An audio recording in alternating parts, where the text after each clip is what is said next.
ఇక ముందు ఉన్న పెద్దలకు, వేదిక పైన ఉన్న పెద్దలకు, విద్యార్థులకు నా నమస్కారం. ముందుగా మీ అందరికీ జాతీయ క్రీడా దినోత్సవ శుభాకాంక్షలు. జాతీయ క్రీడా దినోత్సవ శుభాకాంక్షలు, అదేవిధంగా తెలుగు భాషా దినోత్సవ శుభాకాంక్షలు. ఈరోజు చూడండి, రెండు గొప్ప విషయాలు. మొదటిది క్రీడల గురించి, రెండోది తెలుగు భాష గురించి మాట్లాడుకోవచ్చు. అదేవిధంగా ఈరోజు ఒక అసామాన్యమైన ఇద్దరు దేశభక్తుల గురించి కూడా మనం వాళ్ళని స్మరించుకోవాలి.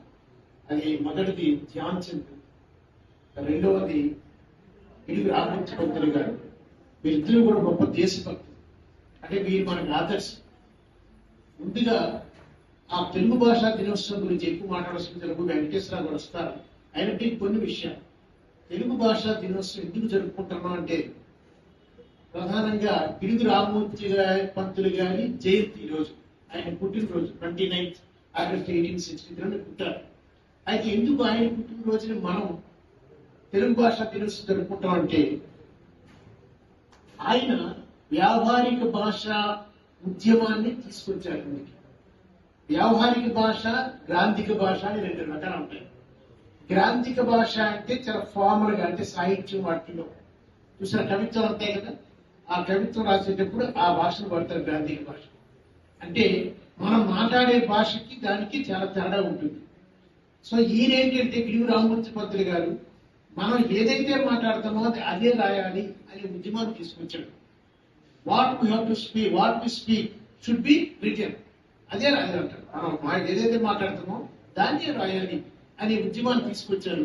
ఆ ఉద్యమానికి చాలా మంది సమర్థించారు ఉద్యమాన్ని, ఆ ఉద్యమాన్ని చాలా మంది వ్యతిరేకించారు కూడా. ఎందుకంటే కవులు వీళ్ళందరూ కూడా చాలా మంది వ్యతిరేకించారు. బట్ ప్రధానంగా ఈ ఉద్యమాన్ని సపోర్ట్ చేసిన వ్యక్తి, సమర్థించిన వ్యక్తి అంటే గురజాడ అప్పారావు గారు. ఆయన పేరు తెలుసు కదా మీకు, దేశం అంటే మట్టి కాదు, దేశం అంటే మట్టి. ఆయన బాగా సమర్థించడమే కాకుండా పిడుగు రామమూర్తి గారి పంతులు గారి ఆ భాషా అంటే వ్యావహారిక మౌలిక భాషా ఉద్యమాన్ని సమర్థించడం కోసం ఆయన కన్యాశుల్కం అనే నాటకాలన్నింటినీ కూడా చాలా వాటిని ఆయన ఆ వ్యావహారిక భాషలో రాయడం జరిగింది. అయితే ఇప్పుడు అది వ్యావహారిక భాష అవసరమా, ఇది వాడుక భాష అవసరమా, లేకపోతే గ్రాంధిక భాష అవసరమా అనేది అప్రశ్న. ఎందుకంటే రెండూ అవసరమే. పిడుగు రామమూర్తి పంతులు గారు కూడా గ్రాంధిక భాషను వ్యతిరేకించలేదు, ఆయన కొన్నింటిలో వ్యతిరేకించారు. ఆయన కూడా పద్య రచనంతా కూడా గ్రాంధిక భాషలో వచ్చానంట. ఆయన చెప్పేది ఏంటంటే వచ్చిన కవిత్వం మాత్రం సామాన్యుడికి కూడా అర్థమయ్యే రీతిలో ఉండాలి. ఎప్పుడైతే సామాన్యుడికి అర్థమయ్యే రీతిలో ఉంటుందో అప్పుడు తెలుగు మీద సామాన్యుడికి కూడా తెలుగు భాష మీద ఆధిపత్యం వస్తుంది, కొన్ని పదాలు నేర్చుకుంటారు అనే ఉద్దేశంతో ఆయన చేశారు. అందుకనే మీకు సినిమా పాటలు కూడా తీసుకోండి, సినిమా పాటల్లో కూడా మీరు చూడండి, కొన్ని పాటలు గ్రాంధిక భాష ఉంటాయి, కొన్ని పాటలు వ్యావహారిక భాష, వాడుక భాష ఉంటాయి. మీరు విన్నారంటే, మీరు విన్నుంటారని పెద్దవారు అంటారు, చాలా కింకినలు గల్లు గల్లు మన కరగంకన మన గలగలలాడ, అదేమో అర్థమేదండి మనకి ఉండదు. అదేంటిది గ్రాంధిక భాషలో ఉంది. అలాగే ప్రతి పాఠాలు ఉండదు.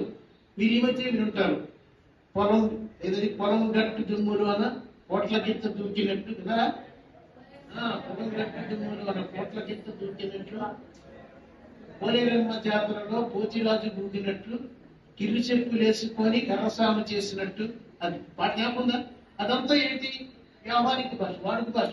అంటే రెండు రకాలు ఉంటాయి, రెండు రకాల అవసరం కూడా. అయితే ఆయన చెప్పింది ఏంటంటే వచన కవిత్వానికి మాత్రం వాడుక భాష ఉండాలని చెప్పారు. సో దాన్ని చాలా మంది సమగ్రంగా, అందుకని సామాన్యునికి అందుబాటులో తెచ్చాడు. కాబట్టి ఈ భాషని ఆయన జయంతి రోజున, ఆయన పుట్టినరోజున మనం దీన్ని తెలుగు భాషా దినోత్సవంగా మనం జరుపుకుంటాం. ఇది ఇప్పుడు పిడుగు రామమూర్తి పంతులు తలుచుకుంటున్నాం తప్ప మీకు తెలుసా ఎంత త్యాగశీలు అంటే మనకు నవ్వుతుంది. ఈరోజు చాలా మంది ఏమనుకుంటారు అంటే అవన్నీ వింటుంటే నిజండి. కొంతమంది ఈరోజు ఈ డబ్బులు పిచ్చి పట్టిన నాయకులందరికీ ఎలా ఉంటుందంటే మాకు పిచ్చి పెట్టిందా అనుకోండి. మీకు వస్తుంది తెలుసా, బీనాదాస్ పేరున్నారా? బీనాదాస్ అంటే ఆమె ఒక Calcutta university student, Bengal. Calcutta university ఒకటి తెలుసా, ఆంధ్ర యూనివర్సిటీ తెలుసు కదా, ఆంధ్ర యూనివర్సిటీలోనే కలకత్తా యూనివర్సిటీలో ఒక స్టూడెంట్. ఆమె స్వాతంత్ర ఉద్యమంలో పాల్గొని అప్పటి గవర్నర్, బ్రిటిష్ గవర్నర్ ని కాల్చి చంపేసింది.